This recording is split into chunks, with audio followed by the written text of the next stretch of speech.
Thank you. All right.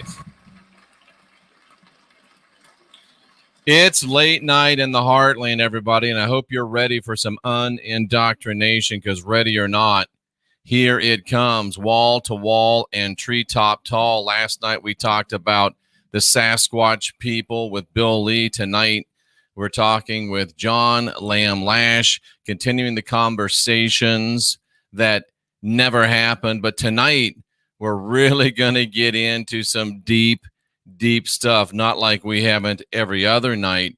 Tonight we're going to look at Sophianic witchcraft and its impact on human NLP. Wow, ladies and gentlemen, this is going to be some powerful stuff. Before we jump into that real quick, I just want to give you a couple of items in the news with nanosoma.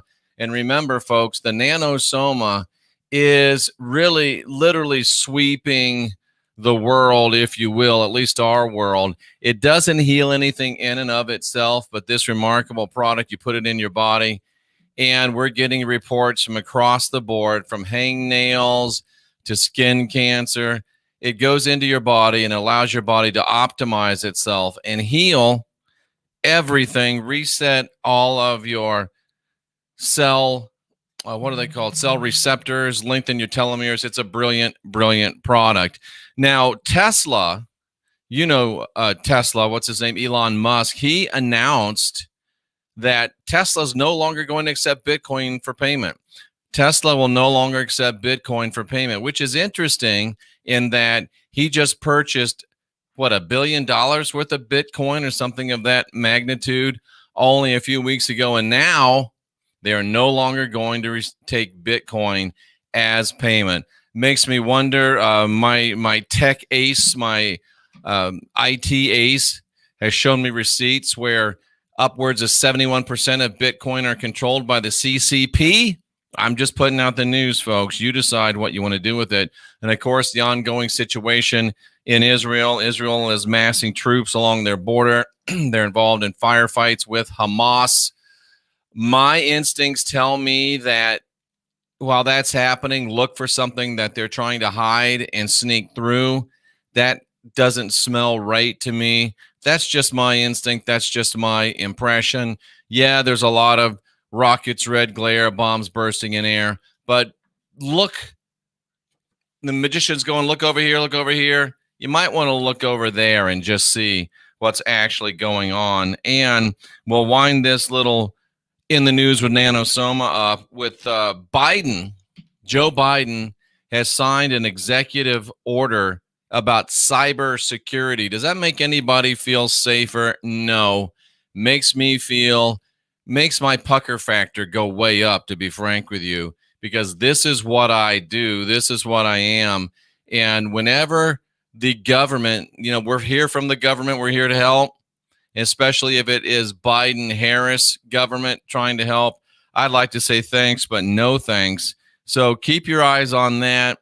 Remember, JeffreyDaugherty.com. If for some reason you can't find me someday here. We are also on Twitch right now. Glad to see you.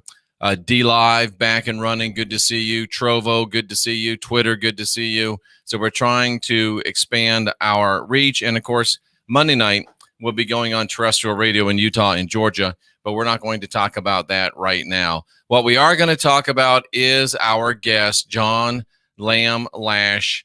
You have been privileged to hear John and listen to John all these weeks already. And you know that he is, without a doubt, the greatest living scholar of the ancient mysteries, the ancient mystery schools. I would say our best comparative mythologist and an expert on the origins of Gnosticism and the Gnostic thought. So with that, I want to introduce to some of you and present to the rest of you a man I'm happy to call my friend, Mr. John Lash. John, are you with us? I believe so. Can you hear me? You are. I can hear you well. Well, the first thing I have to say, Jeffrey, is it's another nice mess you've gotten me into. Do you know that line? from Laurel and I Hardy? do know that line. Did you know that's the Mandela effect? I did not know that's a Mandela effect. Right. The variant is, it's another fine mess you've gotten me into. Oh. Well, John, I didn't do it on purpose. What did I do? Well, you mentioned the Sasquatch. I'm thinking of seeking refuge with them from the dementia of the human species. Yes. Yeah. We all are. Have you looked into the Sasquatch at all? Because as we listened to our expert last night, he's not your normal Sasquatch guy. He is in telepathic communication with the Sasquatch, and they are all about the earth. They're all about Mother Earth. They have a very deep connection. Have you heard of any connections between them and Sophia at all?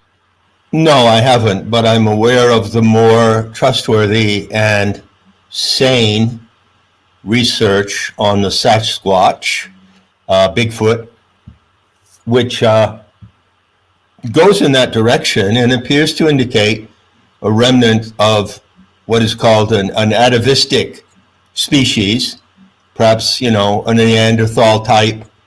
And certainly, though, they can be very unusual animals, it appears. Absolutely. Humanoid animals. But, of course, to have the connection with Sophia is not merely the sense and the intuition and the wish to be one with nature and to be in communication with the birds and the bees and the clouds and the mountains, but there is a noetic vein.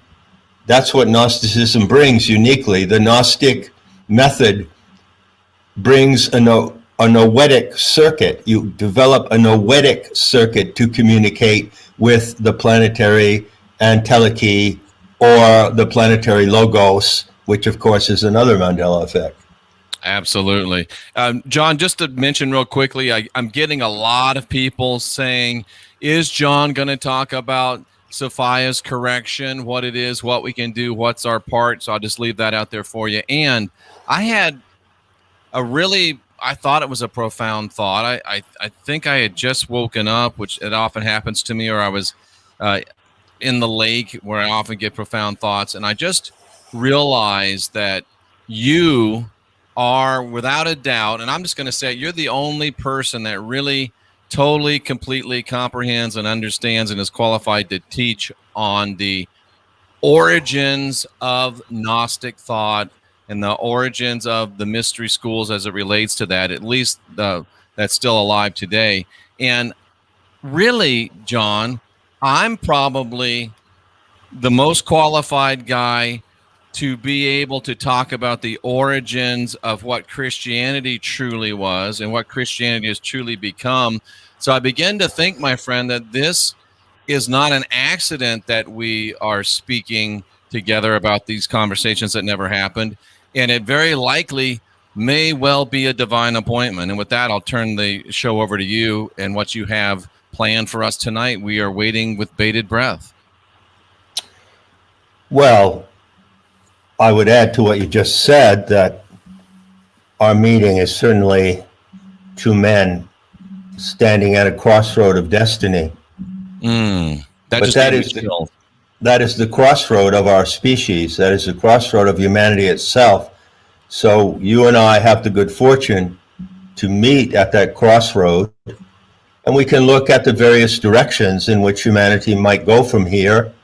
There's never been a moment like this.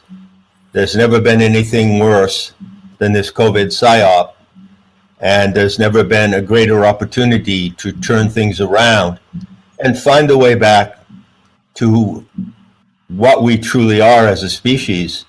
So I do enjoy these meetings, and I consider it a privilege to be able to have these discussions and to have people out there listening and responding. Well, likewise. And John, I'm fascinated by the subject that you suggested tonight, and I'm looking forward to hearing what you have to say. You mean regarding the figure of Jesus? The figure of Jesus and everything that you put in that email. I am really psyched, as I always am. Let's dive into it. All right. How about if I set us up with a little dramatization. Sounds fun. To illustrate the basic problem of what I'm going to call the deceit of Christ. Okay. Okay? Or the deceit about Christ. You could read it either way. Okay? So let's say that you and I, Jeffrey, are teachers, and we're going to a teachers' conference. So we go into a big room. It's actually a classroom where they can have maybe 40 children, and there are 4 others there. So there's a team of 6 of us, 3 men, 3 women. And we've decided that in the curriculum, we're going to teach something quite special, which is not taught, but needs to be taught. It's important for the beauty to come that this needs to be taught. So we gather, the 6 of us, in the classroom. There's a big blackboard on the wall. And we're talking about children of the age of about 5. So we're almost talking about, let's say, 2nd graders, okay?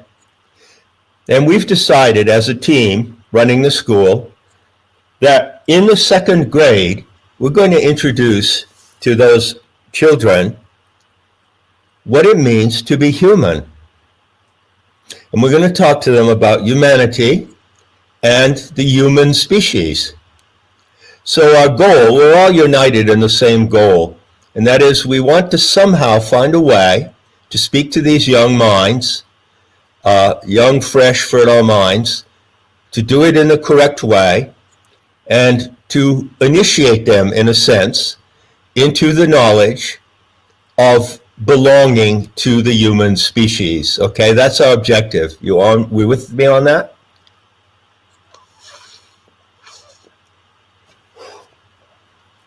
You can hear me, right? No, you can't hear me. I can't hear you. I'm sorry, I was muted, so I didn't do anything distracting. No, we hear you just well. You're wall to wall and treetop tall. Okay, so one of us gets up, might be you, me, one of the others, and we say, okay, look, these are children, and they like pictures, and we know that pictures are very powerful. We have this concept in modern time of an icon. Now, in the ancient past, and through most of history, an icon was like a religious term, right? A religious icon in the Greek Orthodox Church. But we know today that an icon is a little image on your computer screen. It's very important because if you want to access an app, you have to know which icon to go to and you click it. So we want to give them an icon to click. So how are we going to do this? So one of us stands up and goes up to the blackboard and says, okay, suppose we start like this. We say, listen, children, you all know what cats are. Cats are wonderful, and we just love those cats. And have you noticed, of course you have, that there are many different kinds of cats. There are Maine Coon cats, and there are Siamese cats, and there are many, many different kinds. But did you know that all of those cats belong to a single family? And that family is called the species. And the name of the cat species is the feline species. So I stand on the board and I write the word feline, and then I say, in order for you to show the children this, that they'll remember it, I draw a little profile of a cat. Everyone recognizes a profile of a cat, right? That icon, that little design is the feline species. Okay, John, next. By the way, are you an artist? No, I wish I was. I've done some drawing in my life. I've drawn a lot of constellations mainly. Right. Because that's where I work.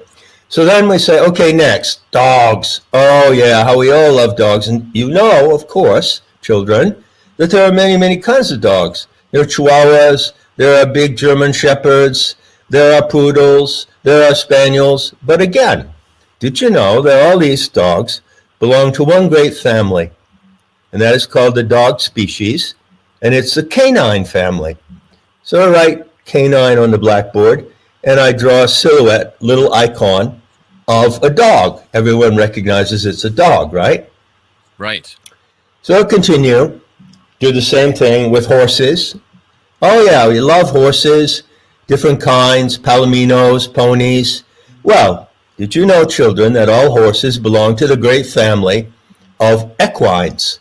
So I write Equine, and I draw a silhouette of a horse.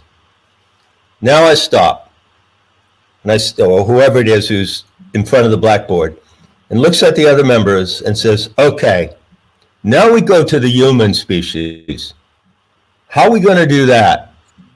And suddenly, all of us in the room were kind of stumped. I don't know exactly how we're going to do that. So let's say we explain. You see many different kinds of people. We explain to the children. Many different kinds of people. They're different colors, different races, come from different lands. They all belong to one great family. And that is called the human species, anthropine. So write anthropine on the blackboard. And then we're all sitting there, and there's a long moment of silence. Okay, what are we going to do now? And then suddenly someone jumps up. Let's say they were a Christian. I'm not pointing the finger at you, by the way, but someone jumps up. Well, I'm not anyway, so don't worry. Right, I know that. And they say, I've got it. And that teacher goes up to the blackboard, takes the chalk, and draws a picture in a simple line drawing of a tortured man on a cross. Ugh. And then he says, yay, that's it. We've got it. That's the icon of the anthropine species. What could go wrong? Right? Right. That's where we start. What could go wrong with having the image of a tortured man to symbolize divine love? It's just so bizarre that we ever got to where we are. Isn't it? Oh, it you know, John, sane people don't think this way. Rational people don't think this way. No, but unfortunately, as you know all too well, and far better than me, there are so many rational, intelligent people who adhere to that icon. Yes. So I would like in the conversation this evening to look at the representation of Jesus and Jesus/Christ,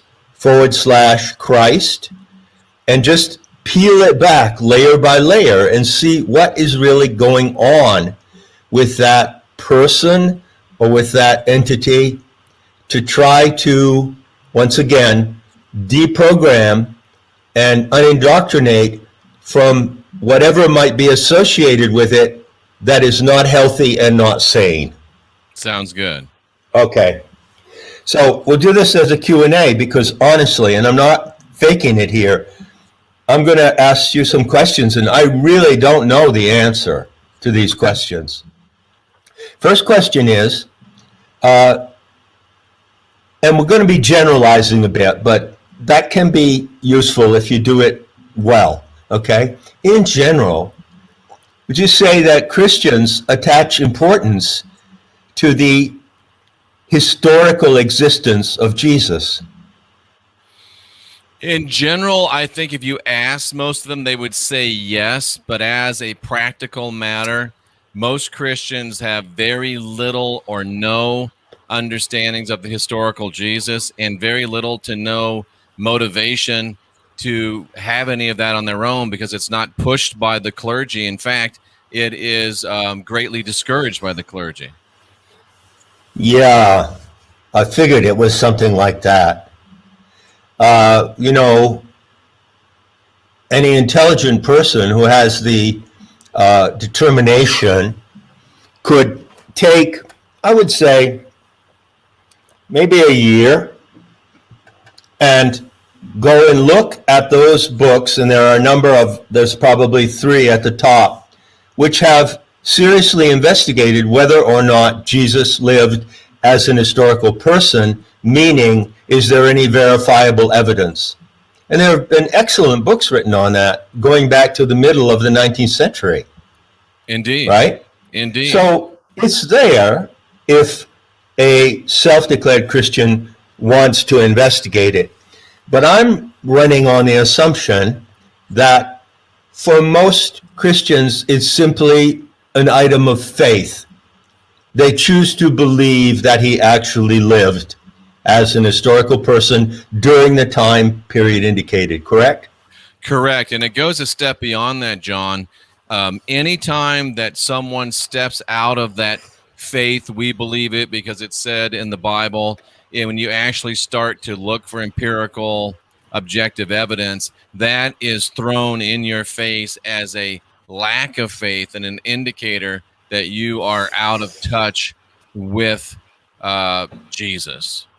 Right. That makes a lot of sense. Okay, moving on to the next notch in this conversation. By the way, the word notch in ancient Greek is charagma. And you find it in the book of Revelation in the expression, the mark of the beast.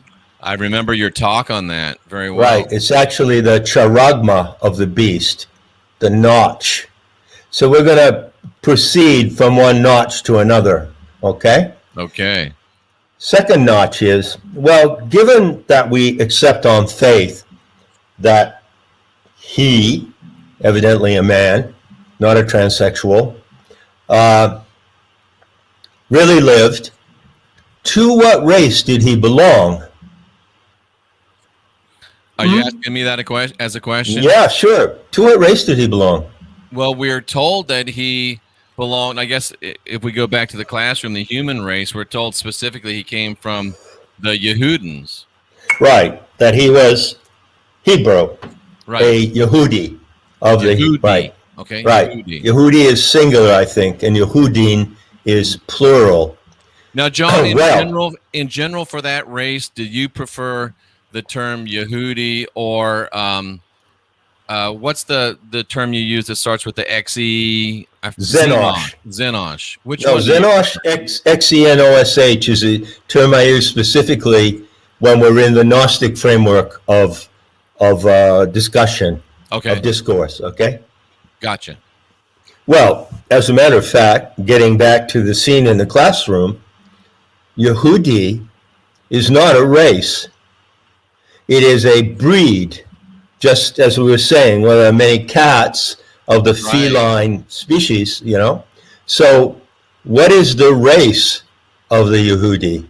I bet you that you could ask 10,000, maybe 100,000 Christians that question, and they wouldn't know the answer. I bet you're right. Probably if any of them would venture a guess, they'd probably say Semite, Semitic, something like that. Right, but Semite, as we know, is not a racial designation, is it? Not at all. It's a language designation. Absolutely. So the Yehudi were Semite language speaking peoples in the Middle East. And the figure of Christ, if he existed historically, appeared in that breed, but the race of the Yehudim is called Armenoid. Armenoid, okay. Yeah, Armenoid. So what is the Armenoid race? It's a race that has been mysteriously, it has slipped out of the categories of race for some odd reason. Generally, we say, well, what are the races? You know, well, Caucasian, Negroid, and Mongoloid, meaning Asiatic, right? That's a very crude designation. But actually, there is another race. It's the Armenoid race. Fascinating. And they are people generally of white skin, light-colored skin, and they are actually an Asiatic race. Some people call them Asiatic Turks. And that race, which came out of what is now Turkmenistan, which is on the border of Iraq, I believe, Iran and Iraq, they came down across the plains from Turkmenistan, from the heart of Asia. They're an Asiatic race, and they populated in the Fertile Crescent and in the Middle East and around the basin of the Mediterranean. And so they produced many different breeds. Arabs belong to the Armenoid race. So Yehudi and Arabs are of the same race, but they are different breeds, okay? They are cousins. Fascinating. And so also the Bedouin, the dark-skinned Arabs are of this same race. So there are both light and dark-skinned people among the breeds of the Armenoid race, you see? I do. So this figure, let's say, just to play along with the narrative, appeared in the tribal group of the Yehudim among the Armenoid peoples of the Middle East, some of whom are black, which explains the Sephardic Yehudim. Okay, so it includes both the Sephardic and the white-skinned of that breed, right? Okay. Wait, would you call that are you talking about, has Ashkenazi come in yet, or is that down the road? Yeah, it comes in a little more. Ashkenazi, in my understanding, hey, I'm not infallible here, but I've taken great care to build up this picture, is a term that I would apply to a particular offshoot of the Yehudim that occurred largely through the Khazar phenomenon. Yep. And when they were expelled from their lands in the Middle East, they went to Khazaria, and then from there they spread into what is now Poland and Russia, Yep. and they interbred massively, and that produced the Ashkenazi variation. Excellent. Okay? So next question is, given all that, well, we could just as well be a couple of anthropologists sitting here discussing this. However, the faith of Christianity goes beyond anthropology because it says, all right, maybe he was really of that race. He had to be of some race. And maybe all that is true, but there was something very special about him because his parentage was not normal. That's fair. I think that's a fair statement according to the Christian myth, at least. Thank you very much. So now is the question. Well, what do you mean by not normal? Oh, well, some Christians, and here I'm going to put the question back to you. I'll put it as a question. Do some Christians believe that the birth of this figure was a supernatural event, that he was not merely the son of a mother and father? Well, John, I think in the modern tense, and certainly 99.99999, and we could go on, percent of people not only do believe, but it is a requisite belief to have that the parentage, the birth of this figure called Jesus Christ is absolutely 100% a supernatural event. Okay, good. I agree with you. That seems to be the case. Certainly, without doubt, Christian theology and Christian salvationist ideology rests on that premise, doesn't it? That's probably the basic premise of the salvationist philosophy. Okay, let's accept that premise, and let's go another couple of notches, see where it takes us. They say, okay, so that means, first of all, that the child in the manger, which, by the way, as I pointed out, is an image not inherent to Christianity. It was taken from the pagan or Canaanite religion of Tammuz, the shepherd who fell in love with the goddess Astarte or Astaroth. So that's a pagan myth, and the image of the child sleeping in the manger comes from the image of the young shepherd sleeping in the manger in the stable. So let's say, okay, so we're looking down at this child. Now, what do we see when we look at this child? What are we told to see? Well, we're told that we're not looking at an ordinary child, right? It's the Christ child. It's the Christ child. Well, hold on a second. So he is the Christ from birth,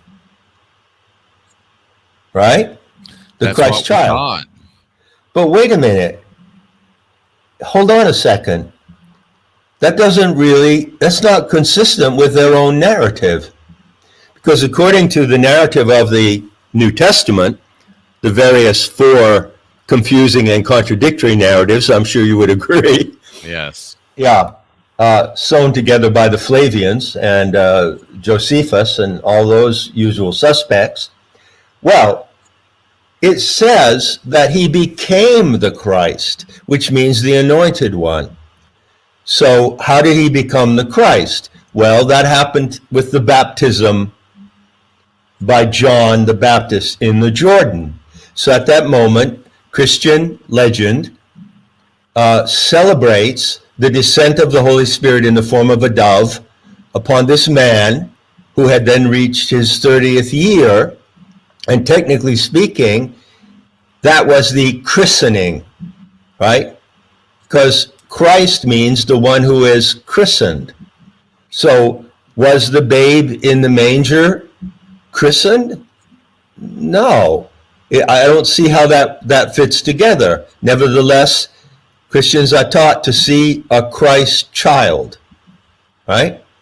You know, John, it's fascinating because in some of the deep studies that I've done, that baptism by John, if you break it down, was most likely probably the priestly anointing of the Jesus character. So in a very real sense, and I mean, I knew you were good, but this surprises me, that you really have identified that it was at that moment, theologically, religiously, traditionally, that he did become the Christ when he received his priestly anointing. So technically in the manger he wasn't. So that does throw a bit of a monkey wrench into the theological works, if you will, for our Christian friends. Doesn't it? And you know, it's not terribly complicated what we're saying either, is it? Not at all. So let's say that in the designation, the connotations, okay, there are connotations of this historical figure. And if you step back and look at it, I dare to say that I'm being very fair to the Christians, that I am paraphrasing what they actually do believe, you know, the great majority of them. And when you step back and you look at it, you see that there are three identities packed into that figure. Three specific identities. One is the Christ child, believed to be divinely born. The second is the anointed master. That's the incident with John, in which he becomes Christ, because Christ is not a name. Nobody in the Middle East in that time was named Christ. Right. You know, it's a title like prince or president. And then that's the second. And then the third identity that's packed into that is the man on the cross, the Redeemer, the one who sacrifices himself for the salvation of humanity. And those three things, if you pack them tightly together, go into that icon, and that is what people see, that is what they register in their imaginations whenever they consider the figure of Jesus Christ. Well stated. I agree 100%. All right, now let's look at the two second components. Let's look at the anointed master, age of 30, and the crucified Savior, age of 33. Right? Okay. I grew up with all this stuff, just like you did, I suppose. That's right. Yeah. Back in Friendship, right? Right, in Friendship, Maine. So, let's look at these two figures. Let's kind of balance them together. Because when you look at the anointed master, you have the figure of a teacher. You have the figure of someone who carries a message. The anointed master has a message. And then when you look at the tortured man on the cross, you see an act. It's an action. So there's a message, and then there's a deed or an action. And by the way, we would probably, to be complete, add a fourth component that is packed into this identity. And that is, of course, the resurrected Savior. Absolutely. So presumably 3 days after death on the cross, undergoing horrific torture, the Savior reappears as a resurrected figure. So it's actually four components. You know how powerful each of these images is. Oh, amazingly. Yeah. But let's just balance the anointed master, who's known for his message, against the Redeemer on the cross. Well, what is the message of the anointed master? What are the teachings of Jesus? If I knew nothing about Christianity, and a Christian came to me and said, "Oh, you're really missing something." They often say this, don't they? They do. What can your life be without Jesus, right? You're really missing something. I can't believe you don't know anything about it. And I said, no, I don't. You're telling me that there was this man who lived at this specific time, and he had some message for humanity, about God. It sounds like it could be important. Where do I find out about his message? First hand about his message. Well, one answer might be, you go to this book, and there's a long, long part called the Old Testament, and then there's this other shorter part, and in there you'll find that certain passages are written in red. And these are the recorded words of the Master. So you, who is entirely ignorant of the message of Jesus, can learn it by going and reading these words. Right? Fair enough? That's what they would tell you. And they quote these words all the time, right? They do indeed. Okay. So I'm this complete ignoramus. I don't know. I didn't even know Christianity existed until I ran into a Christian. Fortunately, she was the pastor's daughter, and she was very hot. That you know that story, happens, John, and they tend to be very friendly young ladies in a lot of occasions. This is a legend, isn't it? But not my two daughters. They're the exceptions. No, of course not. But we all know the story about the pastor's daughter. Yeah. We do indeed. Yeah. So anyway, I said, okay. So I sit down and I read that part of the Bible, but I only read the lines in red, because those are attributed to the Word. Someone wrote them down, some secretary, Matthew, Mark, Luke, or John, was around at the time, had a scroll, wrote down these words, and they've been miraculously preserved, verbatim. That's why they're in red, right? Exactly. And I read them. Now I'm talking honestly. This is John Lash talking. And I can't see what the message is in the first place, or if there's anything special or unusual or outstanding about it. But when I read it over the second time and the third time, I find that there are certain parts of that message of Jesus, the teachings, that do appear to be unique to that figure, right? Such as they do appear? They do appear. For instance, love thine enemies, be good to those who harm you and persecute you. Okay, as I said in Not in This Image, the passages that you find in the New Testament, supposedly spoken by Jesus, that can genuinely be said to stand apart as a unique aspect of the teachings of Jesus, are really bad advice. It's really bad advice. It's horrific advice that, if followed, will guarantee the decimation of your society and yourself individually.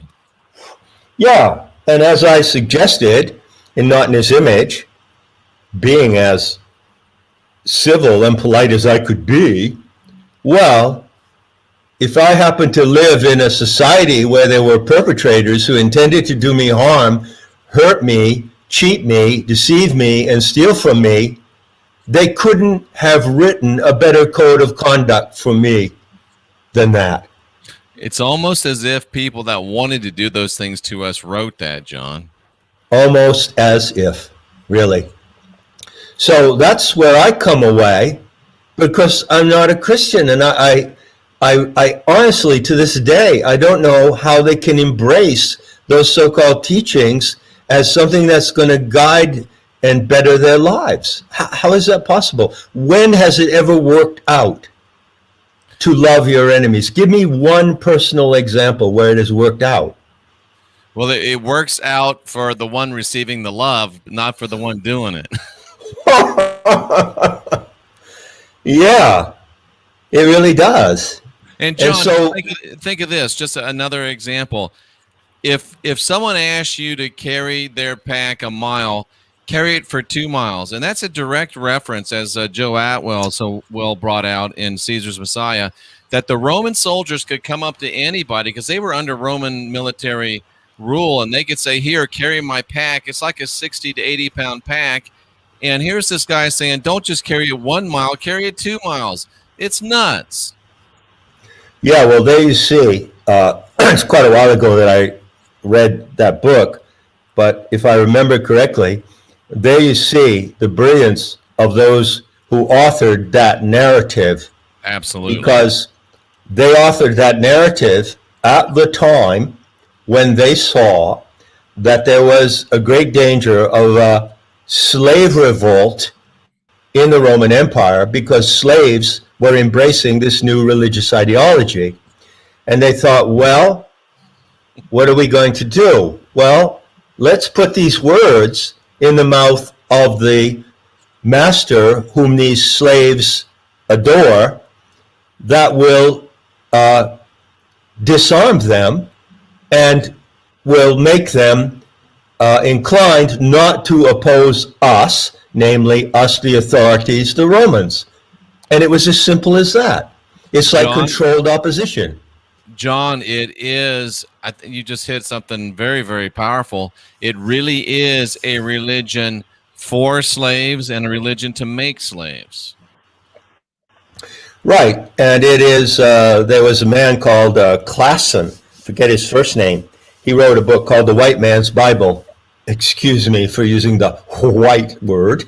And he devotes a brilliant chapter or two to deconstructing those passages and saying, hey, look, one could conclude that the figure of the Master Jesus was set up as a controlled opposition, and that the Roman writers did that intentionally. And isn't that what Atwill says?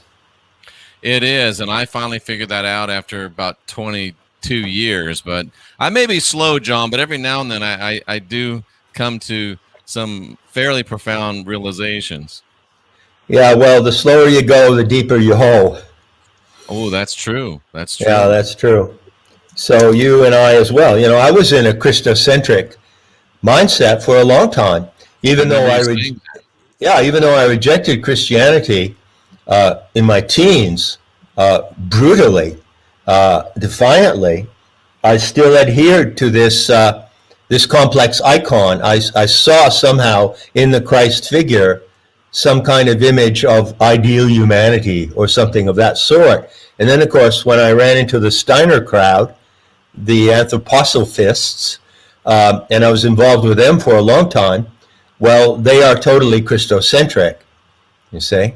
Right. Steiner was brought up as a good Catholic boy, and what he basically did was he remade Christianity into what I call, alternative Christianity. There are various forms of alternative Christianity. And I was involved in that for many years. It took me a long time to break out of that. we've been in those trenches together a long time, Jeffrey.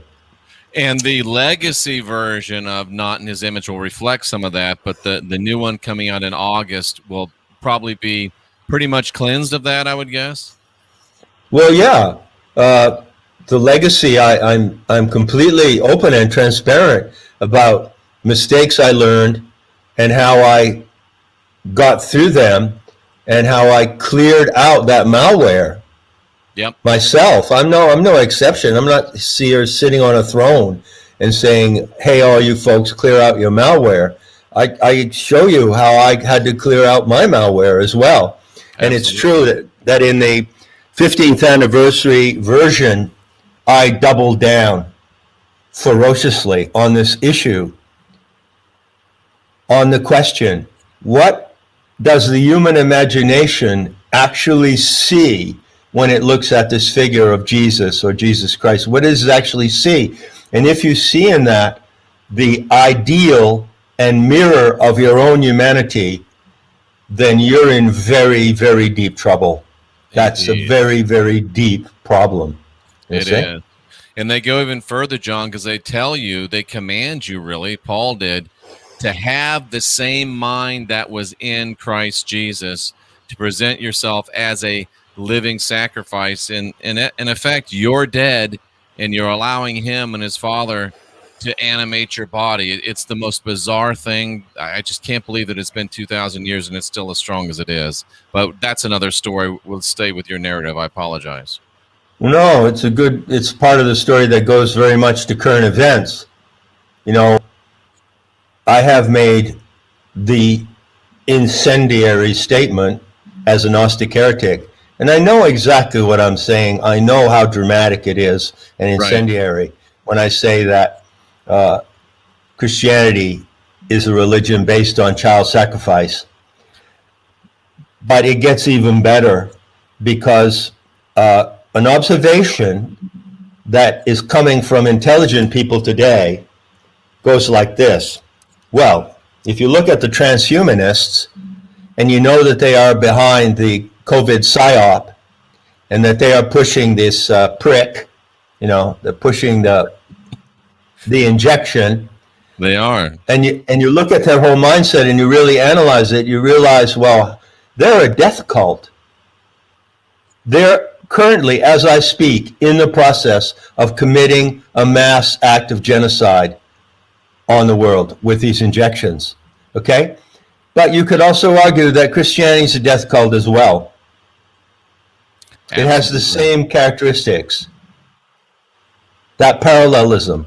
Remember, the root of transhumanism is Melchizedek.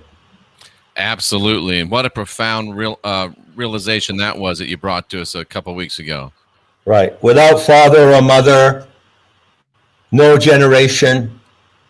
Melchizedek was a figure, but if you look at you and you look at me, we can say, wow, you have your ancestry. You have generations of ancestors behind you, your racial strain. You wouldn't be here if they hadn't been there. I wouldn't be here if Italians and Irish people didn't live for many, many generations. But when you look at Melchizedek, there's no generations. What are you looking at? You're looking at a transhumanist android replicant of the human being. That's the root of the Zedekim cult. That's the root of the Christ figure, and that's the root of the transhumanist nightmare. It's all the same. And that's the figure that directed Paul to write 2/3 of the New Testament as well. Yeah, and Paul says, we quoted him, right? Yeah. That Melchizedek is the power behind Christ. Absolutely. Think of that statement. If you're a Christian and you've never heard that, say that again, John, if you would, please.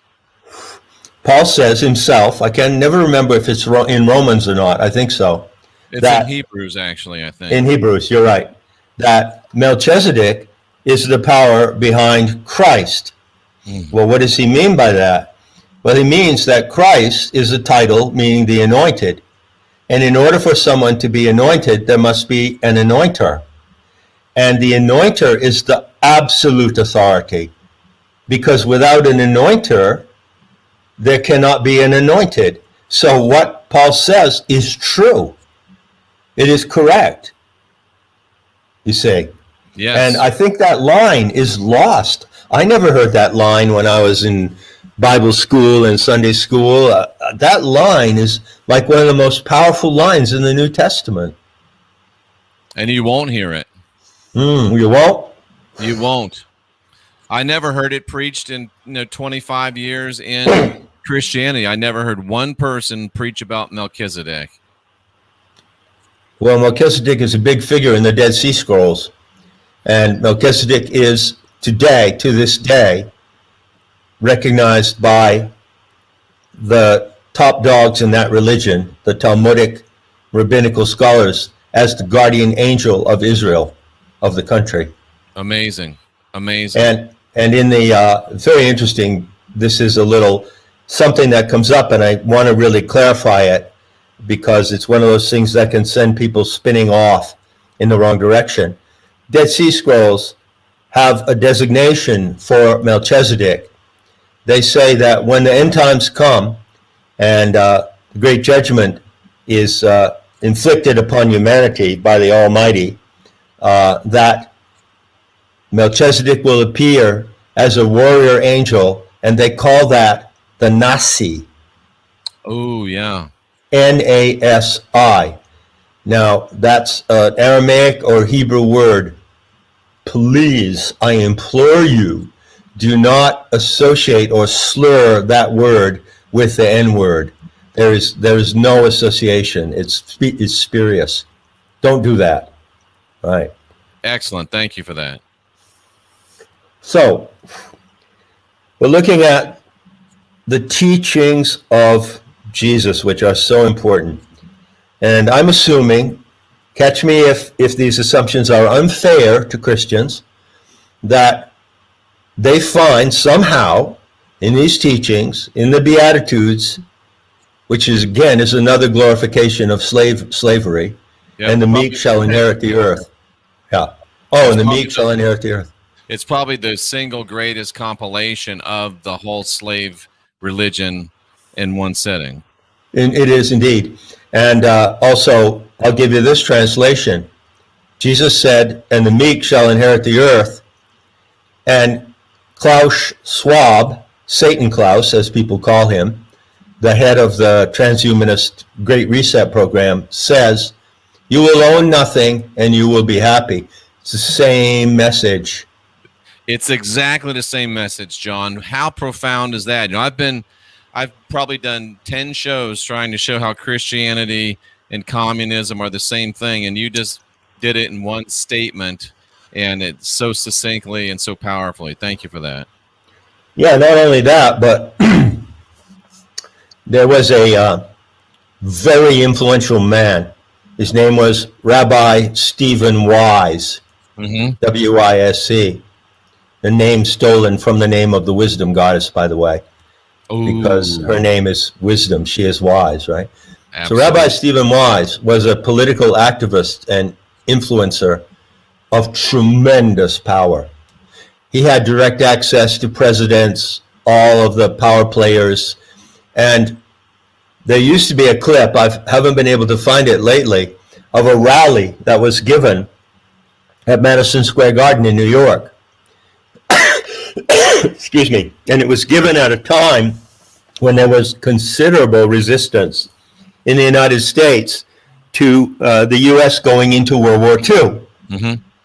And one of the valiant and brave advocates of not going was Lindbergh, Absolutely. The famous aviator, right? Yep.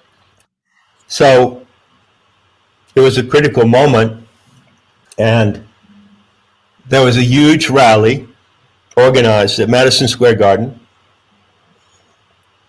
and the main speaker was Rabbi Stephen Wise. And he said, and this is a quote, I stand before you not speaking as a member of, my group, my tribe, but I speak to you as the conscience of humanity. Can you imagine that? And that's what they think they are. They think that they are the conscience of humanity. They do. And his speech had a great influence in bringing the United States into the war. Well, Rabbi Stephen Wise has also been quoted accurately, I believe, as saying, "Some call it communism, I call it Judaism. I rest my case." Absolutely. There's no doubt. They're the same thing. They're three expressions of the same thing: Christianity, Judaism, communism. But the good news is that we're living in the moment like no other moment in history when all of this is coming out in the wash. I mean, wouldn't you agree? It is. It is. No doubt about it. I mean, here are you and I talking about these things, both from a rather deep background of study, and not just study. We've been involved in those belief systems. We've tried them out, okay, and we came out of them, right? So Yes, we sir. have all this background, we have all this experience, trial and error, and yet what we're saying right here in this conversation is open to plain common sense. And so there's an opportunity to look at what communism is. How many Americans, realize how close their country is to falling to communism? It beggars description, and you can even argue that it's already underway. And the worst thing, well, it's hard to say the worst thing, but one of the insidious things about Christianity, John, is that it has people stand by and not only watch the communist takeover, but cheer it on, thinking that it's in their favor. And at the end of the day, they wind up at best slaves and mostly exterminated. Yeah, the communists have a habit. It's very clear. You see it in all places where they have taken power, in China, in Russia, the other communist countries. They use certain people who embrace their ideology. They would be like the social justice warriors of the current scene in America. They use them to get their regime in place. And as soon as it's in place, they purge those people. Absolutely. And they do it by putting them up against the wall and shooting them. Right? Absolutely. So this is a known fact. Let's learn from history. Let's wake up to the facts of history. Let's wake up to the real and present danger of what's happening now. So where do we go from there? Let's go a little further. Let's go one more notch. And I'm going to bring up the subject of the Antichrist. Okay? Absolutely. And we're just at an hour now, so that will allow us in the next half hour to kind of curve around the bend and maybe even go back and revisit the Sophianic witchcraft of the Mandela effect, if you'd like to do that. Absolutely. So, when I started to investigate, I was very fortunate because when I was in the Anthroposophical movement in LA, the first day I went to their library in their headquarters, I met this woman. She was in her early 70s. Her name was Ruth Richardson, and she became an intimate friend of mine over a number of years. And she was, to use a CIA jargon, she was my asset in the Anthroposophical movement. I got right into the center of the Anthroposophical movement like no one ever does, because I was never a card-carrying member. She turned over to me documents that were in the library, the Rudolf Steiner Library in LA, that were actually in a safe that only members could see. Wow. Yeah. And I had from her a book, which I have in my library, and it's called The Reign, R-E-I-G-N, of Antichrist. The Reign of Antichrist. And it's written by, I believe, an Irish priest. Okay? And this book, it's only about 200 pages long, but it's absolutely meticulous.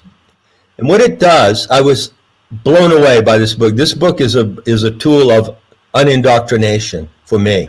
Excellent. Although it was intended to be the opposite, if you know what I mean. Yeah. Yeah. So what did this book show? Well, first of all, it shows that there are only 5 mentions of the word Antichrist in the Bible, and they're all in John 1, I think. I think 4 are in John 1, and 1 is in John 2, right? Yes, sir, you're right. Yeah, it's not in the Old Testament. It's only in the New Testament, and it comes through the words of, drumroll please, Saul of Tarsus. So, this book, The Reign of Antichrist, shows how everything that is today, everything that term connotes today, it's a heavily loaded term. Wouldn't you agree? One of the most heavily loaded terms in Christianity. Yeah, without a doubt. Without a doubt. Well, We're everything. talking about the term Antichrist still, right? Yeah. Okay. Everything that is in that term is actually not originally in that term at all. It's developed by first, second, third, and fourth hand attributions. And he shows how this developed chronologically. So after the time of Paul and the supposed Jesus, Christian ideologues took up that clue and they discussed it and interpreted it.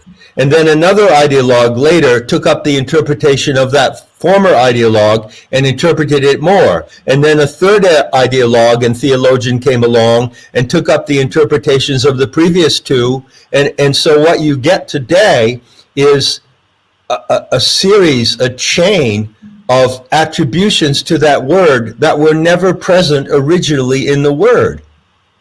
You see? Absolutely. It's an overdetermined Baroque concept. So let's go back and look at the source material. Paul mentions the word Antichrist 4 times. Well, what's he talking about? What did he mean at that moment in his context? Well, as far as I can tell, I'd like to hear your opinion on that.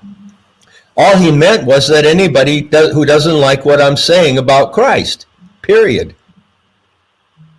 Absolutely. That's what he meant. Yeah. Antichrist really means against Christ, and the way Paul uses it, you couldn't be any more accurate. He's talking about people that are against his message. Yeah, against his message. Mm-hmm. Not even the message of Jesus, right? Absolutely right. Right. You know, it's like racist. The word Antichrist is like racist. You know, it's all racist is used by racists, you know, against people who are not racist, right? So, yeah. So Paul says, okay, Antichrist this, Antichrist that. So it's fair to say that in its original use in the sources, it's simply a way of saying someone who's an adversary to his message, or someone who rejects that. Well, obviously, it means a hell of a lot more than that. But how did it get to be blown up into such a boogeyman, such a monstrosity? You see? Mm-hmm. How did that happen? For instance, and back me up on this if I'm right. You know, I did this series of talks, 9 of them so far, on what I call Gnostic sabotage in the book of Revelation. And I've heard all 9 of them. Yeah. Good. Well, I had a good time doing that series. So, by the way, your bikini haul video was a nice change of pace. I enjoyed it. Well, it got some wonderful responses. Mm-hmm. People responded in such a respectful way to that, and they took it just in the way that I intended it. And I was really moved by the comments in the YouTube channel for that talk about sex and the problem of sexual degeneration in our time, which is a tricky subject. Yeah. So anyway, let's go to the book of Revelation. Is it fair to say that there's an assumption in Christianity that the Antichrist is some kind of malevolent entity initially mentioned by Paul, and that it appears in the book of Revelation? Does it? The term Antichrist? No, the term doesn't, but does the figure. Have Christian theologians and Christians in general looked at certain figures in the book of Revelation and said, oh, that is the Antichrist, even though the word Antichrist does not appear in the book of Revelation? They have indeed, I would say. Yeah, well, that is complete dementia. It is. That is absolute and complete fantasy. You see? Absolutely, I agree 100%. Yeah, and this is a really big problem because it takes that meme of the Antichrist and puts it in the apocalypse scenario, and goddess knows the apocalypse scenario is already enough of a nightmare to get through without throwing in the Antichrist into the stew, you know? Absolutely. John, one of the crazy things to me about Revelation, if you say that word, the people that understand and people that are Christians, it brings fear, it brings anxiety, it brings worry when they say Revelation. And the great irony is that the word in Greek means the unveiling. The unveiling, right. That's right. And this is the moment of revelation, if there ever was one. It is indeed. You know, it's no secret that countless Christians commenting on the internet and talking on their own platforms, and non-Christians as well, are saying this is the moment. The injection is the mark of the beast. We are facing the apocalypse. And, you know, the nightmare of the apocalypse, which was born out of the psychotic, paranoid hallucinations of a monk, yes, has registered itself in human imagination at a profound level. And now it's got to come out. It's like a toxin that's got to come out of the system. It absolutely is exactly like that. Yeah, we need some nanosoma to restore ourselves to sanity, right? We do, indeed. So, where's all this going? Coming around the bend in the home stretch here. Well, let me ask you, if you don't mind, you must have had during your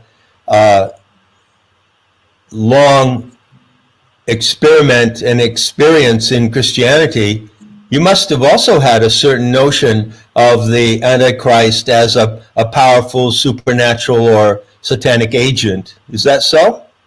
That is so. In fact, I actually was guilty of writing a book back in the day, although it sold really well.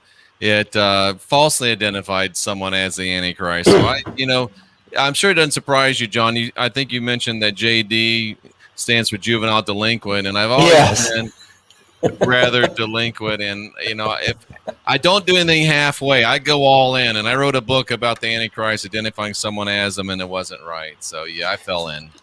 Well, join the crowd. Good many people have done that, tried to do that, warn about it, and it's in a way, it's inevitable that would happen when you understand how the human imagination works. You see? Yep. Today we call it a meme. Okay? That's a meme that was planted in the imagination of our species. And as Christianity went out to the various races, there is one species, there are many races. Yep. As it went out, that meme spread like a virus into their minds. And it's something that's got to come out. It's got to come out because it's a toxic meme. And so, of course, people wanted to identify. There are many cases of trying to identify who is the Antichrist in different periods of history. Mm-hmm.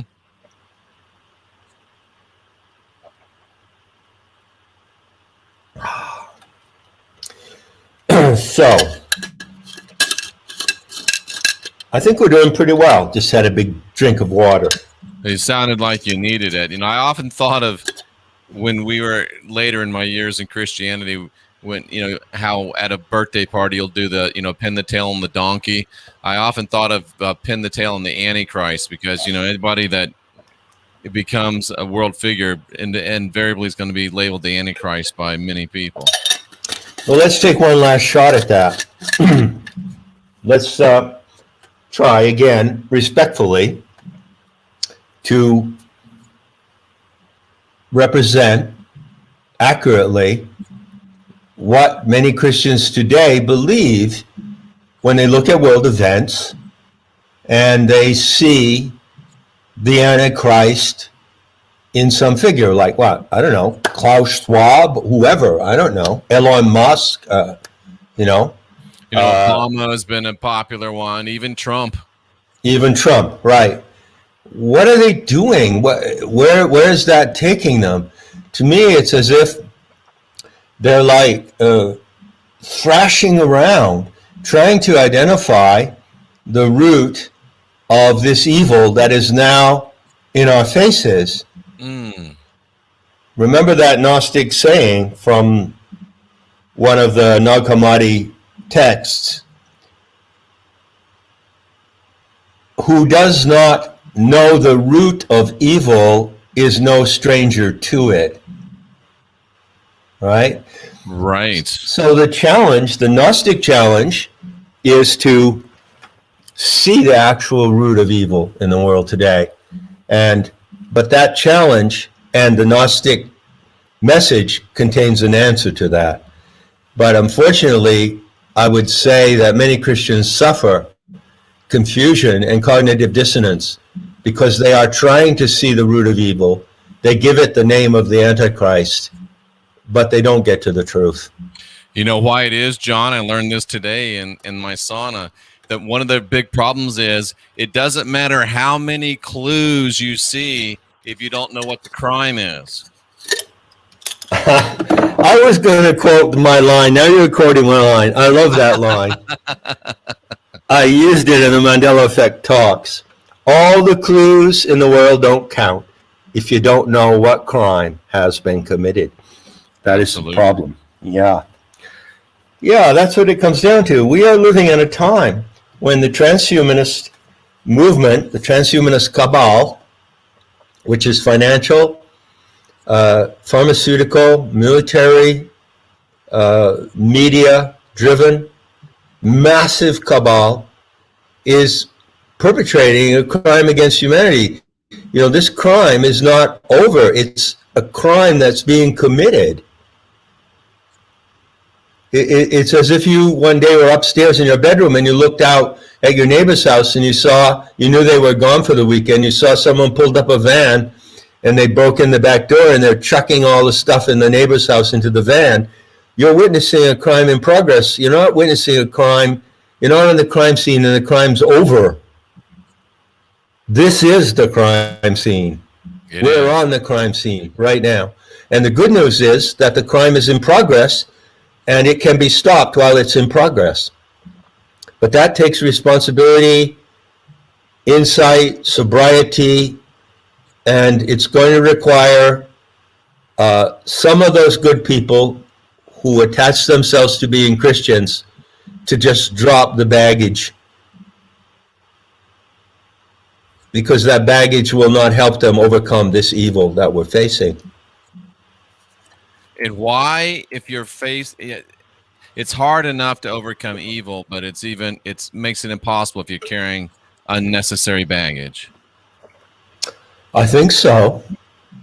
I do, yeah. It's like going into battle with suitcases and baggage.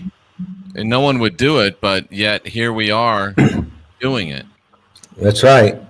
And that's what indoctrination is, isn't it? And that's the result of indoctrination.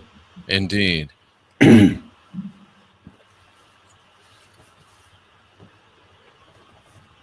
So,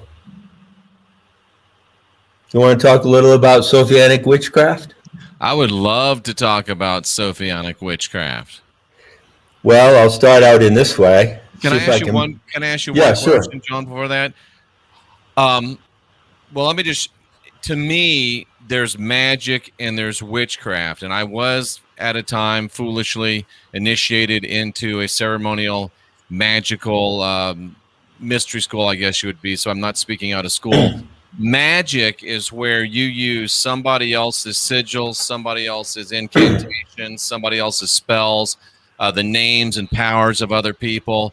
to direct intention and make things happen, and many times without concern to the intention or will of other people. Whereas witchcraft is the use of your own intention, your own will, in unison with, in accordance with the laws of nature, only to do benevolent manifestations of your own will.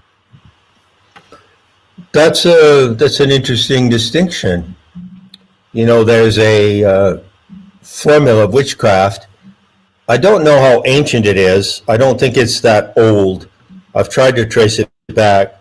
It probably came into definition during the period of the revival of Wicca and witchcraft, or nature magic, in England, not so long ago, in the last century. But it's called the Wiccan Rede.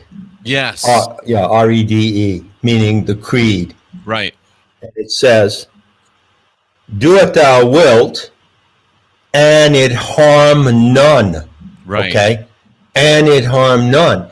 Well, of course, as you probably know, the first four words, "do what thou wilt," are notoriously associated with Aleister Crowley. Right. And that goes into this whole spiral of this delusional system of Crowley magic and all that kind of stuff. But no, it's "do what thou wilt, and it harm none." That's the foundation of Wicca magic in its positive and benevolent sense, and you state that very well. Well, I never make excuses for myself, but I have to say that I do use both words, magic and witchcraft, and I know that they are corrupted terms and they're easily mistaken, but I use them because I like them, and I have, if people have the patience to listen to me, then I can make clear exactly what I mean by those terms. Absolutely. And why I use them. So you see the word witch. I like the word witch because it goes back to very ancient roots, and it goes back to the same Indo-European root, which is W-I-T or W-I-D. So there are many words that have the same root, and that root means wisdom. Yep. And wisdom is the name of the mother goddess, the earth goddess. She is wisdom. That's her name. So you have wizard, witch, wit. Wit is a form of wisdom. It's the comedic form of wisdom. And so I attach myself to that meaning, and I try to keep what I say about it, on a clear track. Now, magic is another matter. This is how I define magic. In two ways. First of all, the founders of what later came to be known as the Gnostic schools of the mysteries were of the Magian order. Mm-hmm. They were the Magi, so they are the Magi that you find mentioned in the narrative of the Christ child, Supposedly the three Magi came to visit the Christ child. Well, That word Magi is, again, not unique to Christianity. It is taken, stolen, and used for the purposes of the biblical narrative. But the Magians were the root order of the Gnostics. So again, it's a root. It's the root of the word magnitude, magnificent, magnify. So what is magic? It's magnification. That's what it is.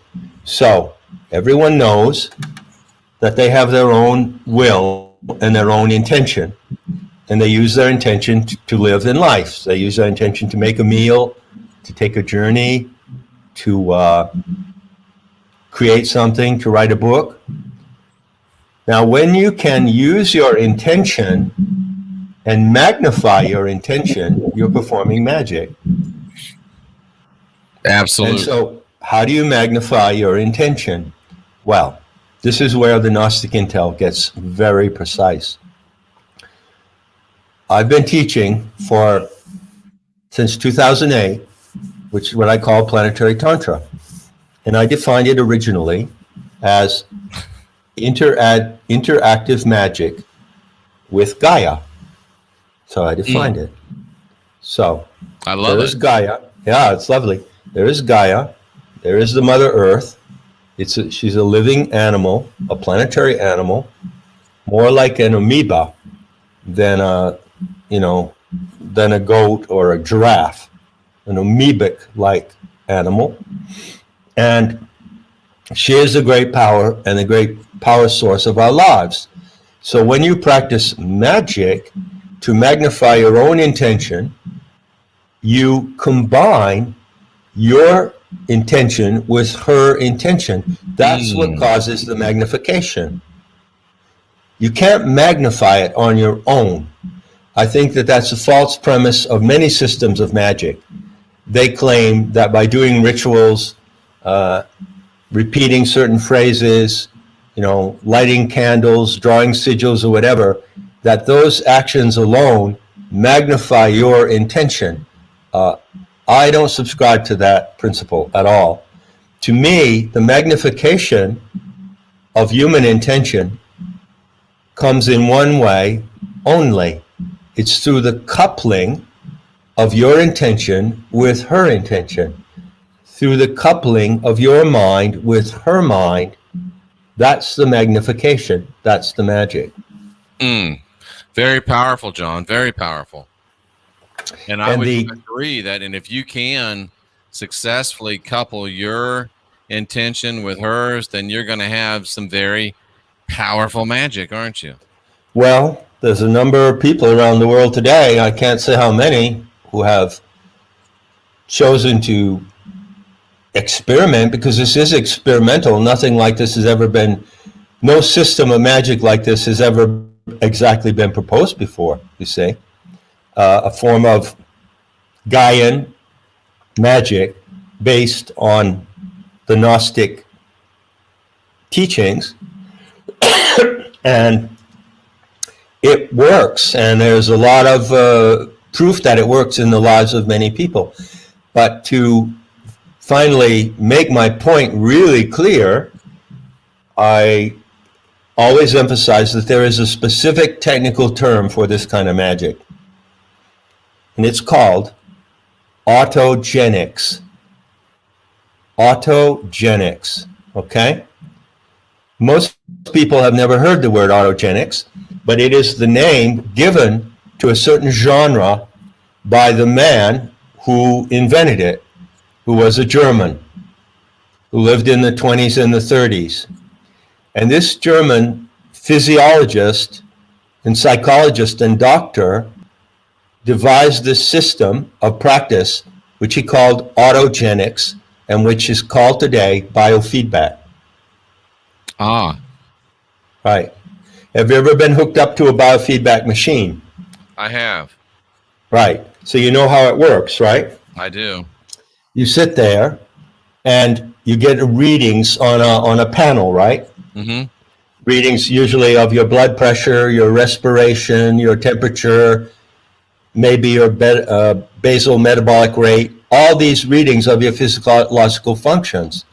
And if you are, for example, someone who has high blood pressure, you see the reading right there on the panel, on the console. And then by certain acts of concentration and auto-suggestion, you can actually lower your blood pressure to what is the healthy level, right? Right. That's biofeedback. Right.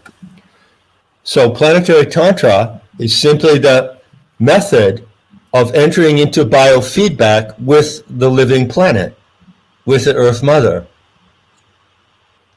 And so you are in an autogenic circuit. That's what it is. It's an autogenic circuit. And you send to her and receive from her. And there are specific tools and techniques for doing this and for testing whether it's correct or not, and for verifying it with other people who do the same thing. So I originally said interactive magic with Gaia. What I say today is autogenics with the living presence of the earth. That's what I teach. That's what planetary tantra is. That is the living gnosis today. That is what gnosis looks like today in practice. So it sounds like I need to dive very quickly and very deeply into nemata.org, where I'm now a member. Sure, but there's a page on Nemata, there's a visitors page, which you don't have to be a member to access. And there's also the Planetary Tantra page, which is Course 16. And I said from the beginning in 2008, when I started to pull this all together, that Planetary Tantra would always be free. So no one has to be a member or to donate to the school in order to get all the benefit of what I'm talking about now. It's entirely free on Nemata.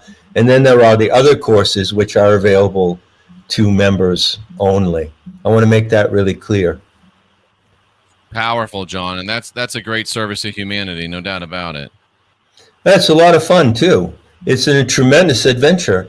The experiences that people have, I call it experimental mysticism. Ooh. That they have, yeah. It's just some of the things that happen are just totally supernatural, and yet they're not woo-woo, make-believe, new age fantasy. They're grounded. This is a grounded practice. You have to be grounded to have this autogenic circuit with the earth. It's something very precise. It's not make-believe and pretending. And one of the skills that you learn in this practice is to discern between what is make-believe and what is provable. Ooh, boy, now that is a skill that is sorely needed in this world today. Isn't it? Isn't it? Especially in so-called spiritual matters. Oh, my. I mean, there's more, I'll just say there's more bullshit in the spiritual genre than probably any other genre. Indeed. I don't even use the word spiritual anymore. I've discarded it as useless. It is useless. There's no doubt about it. No doubt about it. So let's conclude on this point. We're at an hour and a half. Maybe we can talk more if you want, or you can have call-ins. But let me just, if I may, conclude with this point. Okay. I conducted an experiment openly. I do everything openly and transparently. Okay? I conducted an experiment between February and October in 2017, which I call Mandela Effect Decoded.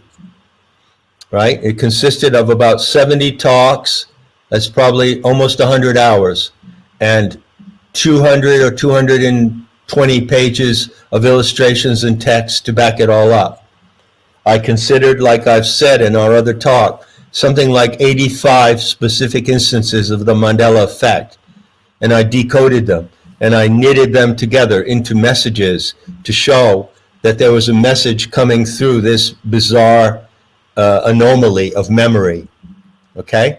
And what I proved in the Mandela Effect was that she, the Earth Mother, the intelligence of the planet, has actually hacked into our world at the most superficial and banal level, and is actually signaling us there. And when you learn to recognize how her mind works and how she communicates, then you can signal back and you can develop this autogenic circuit of feedback. And that is the supreme connection to the spiritual or the supernatural, in my opinion. I agree with that profoundly. And I've stated the same thing in different words, and it really is so profound. And once it actually starts happening to you or for you or with you, it seems to me, John, it only takes one time for it to quote unquote work, and then you're really motivated, you're really hooked, so to speak, in a good way, and it absolutely changes your life in the most profound ways possible. Well, in Planetary Tantra, we have many terms of endearment for the Earth Mother, the Wisdom Goddess. It's just like if you have a dog. How many names do you have for your dog? Yep. People may have 5-6 names for their dogs, or for your wife. Not to compare animals and people, but how many Sweetums, Snooky, Cookie, whatever. How many names of endearment? It's natural. There are many names of endearment for her, and one of them is Vajravilasi, which means flirtatious lightning. Oh, I She love that. comes to you into your NLP circuits like flirtatious lightning. That is a fact. So well put. So well put. I also like, I can't remember how you pronounce it, but the one that basically means audacious. Prunikos. Prunikos. That's right. Yeah. I love that one. Yeah. Love it. You want to take a couple calls, John? Sure, why not? Ladies and gentlemen, a rare opportunity. It's 913-279-0831. 913-279-0831. If you can be polite, if you can be interesting, get on the horn right now. Call, and you'll be live with John Lamb Lash as soon as you pick up the phone. So call in, don't waste time, and like Fish would say, have a tank and don't suck. Again, it's 913-279-0831, and it's also scrolling along the bottom of the screen. So we are ready. John, I appreciate you so much being here and doing this. And while we're waiting for the calls to queue up, could you just go ahead and share where people can get information about your work? Well, yes. Just go to nemeta.org, NEMETA.org. And that is, you could say, my online school. So Perfect. on that school, you can study 16 different courses if you want to. And it's quite a wide assortment, quite a banquet of things to study and learn. But not just intellectually. These are things that you bring into your life. You bring into the theater of life, and you practice these things in life, even though you may go to the internet school to find them. I always emphasize that they are not in the virtual. They are for living in real life reality. And the second direction I would give, and I would advise to everyone, concerns the story of our Divine Mother. Okay? I often say that it's normal and natural to human beings that when you love someone, a wife or a friend, a husband, you come to know their life story as well as you know your own. And the events and incidents and trials and triumphs in the life of that person are as important to you as your own life story. That's love. It's the same thing with the Earth Mother, the Divine Mother, the planet. If you want to love her, then learn her story. And you can learn that story by going to Sophianic Myth, SOPHIANIC MYTH, Sophianicmyth.org. And there you'll see a beautiful 4-minute video introducing her story. And if you enter email address and username, you will receive every 4 or 5 days one of the episodes of her story, to a total of 9 episodes. And that way you learn the story of that which is the source of your life.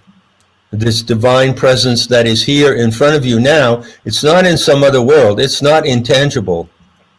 It's material. It's sensorial. Right in front of you. That's the difference in the recognition of Sophia. She is here in nature. She is not somewhere beyond the natural world. So learn her story. And also I'm happy to say that due to a student of planetary Tantra in Australia, we can now offer audio readings of those narratives, of those 9 episodes, so you can listen to them as well. And they will be available free on Nemeta. Excellent. It's late night in the Heartland. You're live with Jeffrey Daugherty and John Lamb Lash. Awesome. awesome show, gentlemen. I really do appreciate all the work that you put into bringing a great presentation to everyone. My question for John is regarding the eradication of the Yehudans. Are you open to the idea of final solutions, or is that something that will be handled by Gaia? No, it will be. Question, John. Yeah. Beginning.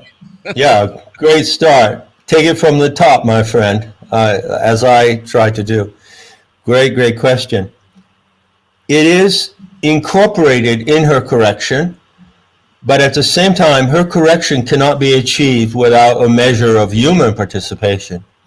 So lately, I've been balancing together two memes or two themes, correction and resolution. So resolution is that part of correction that humans have to achieve on their own terms. It's our part that we give to it. She cannot fulfill her correction entirely on her own. So, what about this idea of elimination or extermination? Well, the way I see it is that historical record clearly shows that there has been a reaction to that particular group over history that has repeated itself over and over again. You know, it reminds me of the joke, gee, I was thrown out of 200 bars in Tampa, Florida. What's wrong with those people in those bars, right? Exactly. It sort of reminds me of that, right? This is a very great problem, historically speaking, and it is now at its final stage. It is now at its final stage, but what can bring it about and how is it going to come about? I would say that it's coming about from different directions. The resolution is forming in the conscience of people around the world to face this particular specific source of evil and deceit.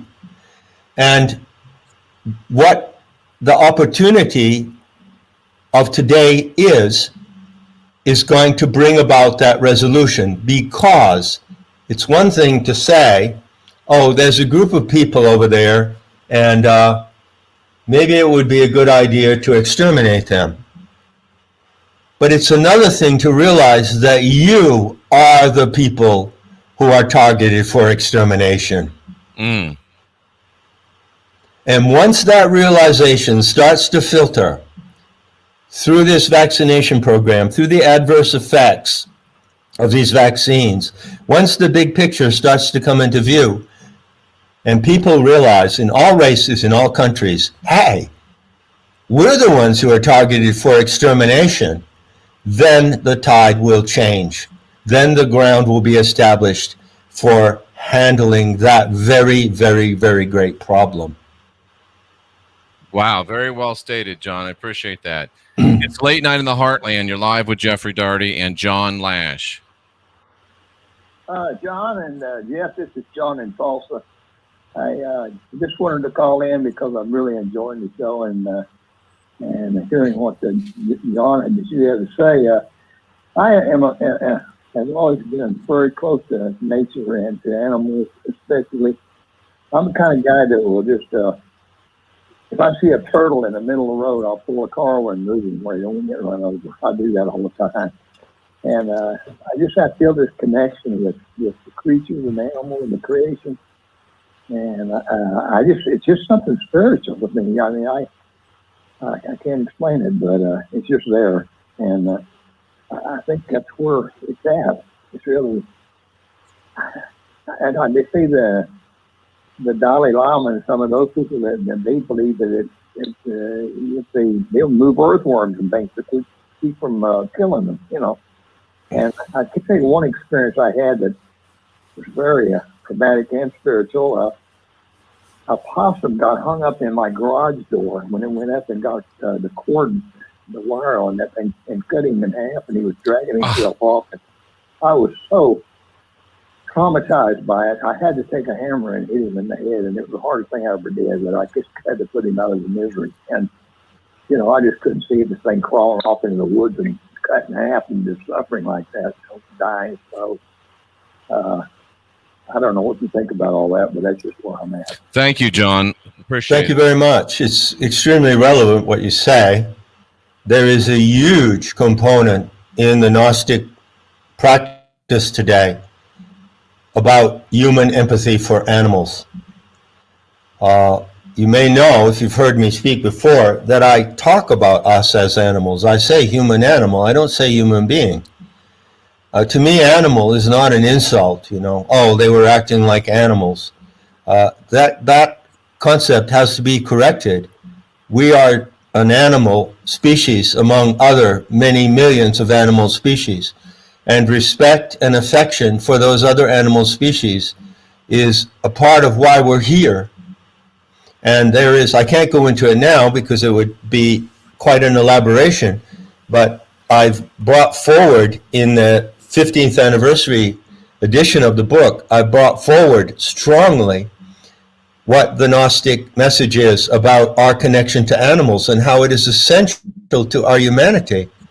I explained that in a way, you could say that you can measure your sense of humanity against the empathy you have for other non-human animals. And you cannot hold your sense of humanity apart from that. You see, this is a really big piece of the Gnostic message today. And I'm very glad that you brought it up. It's important. Very, very, very profound. John, I appreciate it. I appreciate it very much. It's been another great night, and let's take this one last call, and we'll let you get back to what you've got on your agenda. It's Late Night in the Heartland. You're live with John Lamb Lash. Hey, greetings, and Oline. Jeffrey Daugherty. It's my pleasure to be on the show here with you guys tonight. I wanted to ask John. He probably saw my video. I'm pretty sure he did. And I like to think that that's a good example of interactive magic. And I just wanted to get his opinion on that. And we've been also talking a lot about crypto lately. And just wanted to know if he had any thoughts on that lately. Thank you. Oh, I do. Yeah, thank you. I do indeed have some thoughts on crypto. So let me tell you quite quickly a strange little story. Maybe it's not so strange. It gets back to that saying that Jeff mentioned, all the clues in the world don't count unless you know what crime has been committed, right? Absolutely. So recently I had occasion to go back and revisit the book of Revelation, the Apocalypse, because I did this series of talks ending with the identification of the Whore of Babylon. That was quite a thrill in that one. And I think I'm good. Yeah, I think I'm going to add one more just as a summary. But as I explained in those talks, I looked closely at the Greek original, the Koine, of one of the most quoted passages in Revelation, which is, and no one shall be allowed to buy or sell lest they have the mark of the beast. Okay? Charagma, the mark of the beast. Now, it not only means a notch, which could be like the notch in an arrow. Consider an arrow and how an arrow is constructed. It has an arrowhead, a shaft, and then it has the part that has the notch. And the notch goes in the string. So if charagma means notch, and you put it in that analogy, it has something to do with aiming or intention, or aiming at the right target, doesn't it? Yes. Yeah. Charagma can also mean bullseye. It can mean the center of the target that you're aiming at. So I looked at the terms that are used in Greek, which are translated buy and sell. And they don't look that way to me. That does not look correct. For instance, the word for buy is actually of the verb form of agora. And the agora is the marketplace, the commons where people gather. So agora, the verb agora, really means to gather. Okay? And then I looked at the word for sell, which I can't quite remember what that is now, and I looked at the root of it and went back, and I said, well, you could just as well translate it as trade. So how about this?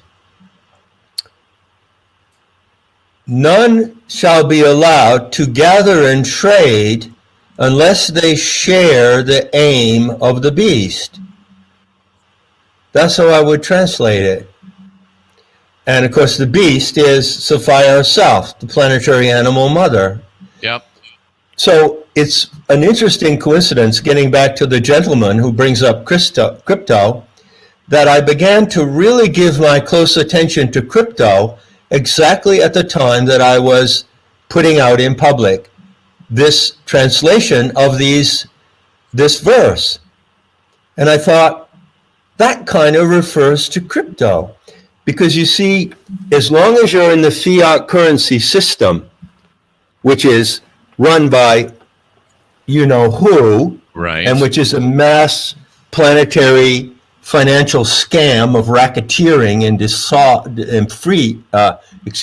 fraud and deceit, then you're in the system of buy and sell, and they run the system. But if you go to crypto, you're in a system of gather and trade, and they don't run that system. The only people that run that system are the people that use it, you see? So it occurred to me oddly that you could say, in a way you could say that verse refers to the option which is presented by crypto today, and there are problems with crypto, and I have questions about it, but the option to get out of the buy and sell Rothschild financial mafia system and manage our own economy. And if there's anyone who wants to manage our own economy, it's the Mother Goddess. That's why we're here. We're here to manage nature, to manage social relations without interference of a righteous third party. I love it. And by the way, John, that word was paleo, which means to exchange or barter. Yes, that's right. Paleo, exactly. So crypto is quite a phenomenon of our time, and it's something definitely worth learning about. And I'm just at the beginning of learning about it myself right now. And John, I would appreciate it if you learn anything profound, shoot me an email. I'm in the same position that you are on that if you have a chance. And John, it's been another great week of profundities. And, you know, just when I think that you've outdone yourself, you'll step it up to another level. We appreciate you so much. I mean, over 600 people listening live. It's always a pleasure to have you.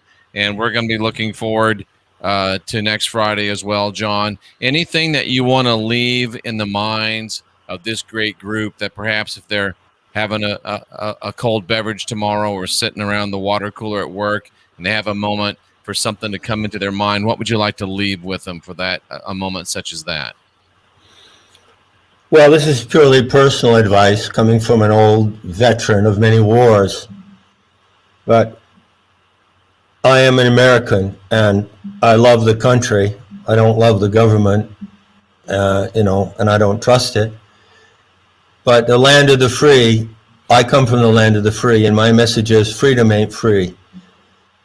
Freedom is not free, and never, ever take it for granted and delegate your freedom to the authorities. The Gnostics warned about the authorities, and we have reached the moment when that game has to be won on the side of humanity. Very well stated. Ladies and gentlemen, John Lamb Lash, these are conversations that never happened. We appreciate you being here so much, John. We look forward to talking to you again soon. Same here, Jeffrey. Thanks so much. We'll be looking forward to seeing you in the beauty that is to come. Yes, indeed. All right. Take care, my friend.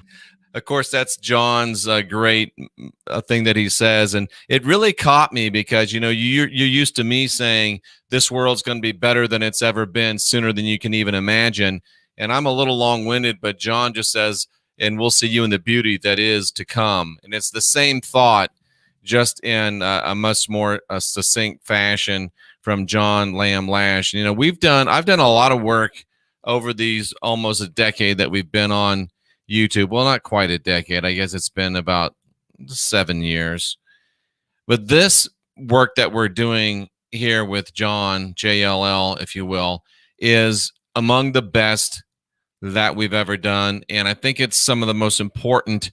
And these are conversations that will be remembered long after JLL and JAD have gone the way of all human animals. And we just are trusting and believing. And I know that these are having a profound effect in helping change people's lives. Folks, we appreciate the hell out of every single one of you. This is our last normal late night in the Heartland show. Starting Monday, we'll be knocking off about 11:30 Central Time, because we have to get ready to go on terrestrial radio at midnight. And we'll be doing that in the state of Utah and the state of Georgia to start. And we'll give you more information on that as we go. So it'll be late night in the Heartland here from 10 to 11:30 as usual. And if you want, you can come back at midnight for another 2 hours. It'll still be called Late Night in the Heartland. And we will be airing it on the radio stations. And also I'll simulcast it here on the platforms that we use. So, John, thanks again for being here. And every one of you, we appreciate you more than you know. And I really mean that. I really mean that. And, you know, it's been another great, great week. And, you know, this is Late Night in the Heartland. But night after night, you folks make my day. And I want to appreciate and express my appreciation for you. And we are the last generation of real humans. We are unindoctrinating ourselves. And we are about to get busy. And we're about to get busy winning. Hashtag winning. That's you and me. I'm Jeffrey Daugherty, the Christian Whistleblower. It's been Late Night in the Heartland. And we'll be back before you know it with more podcast excellence. The world's going to be better than it's ever been, sooner than you can ever imagine.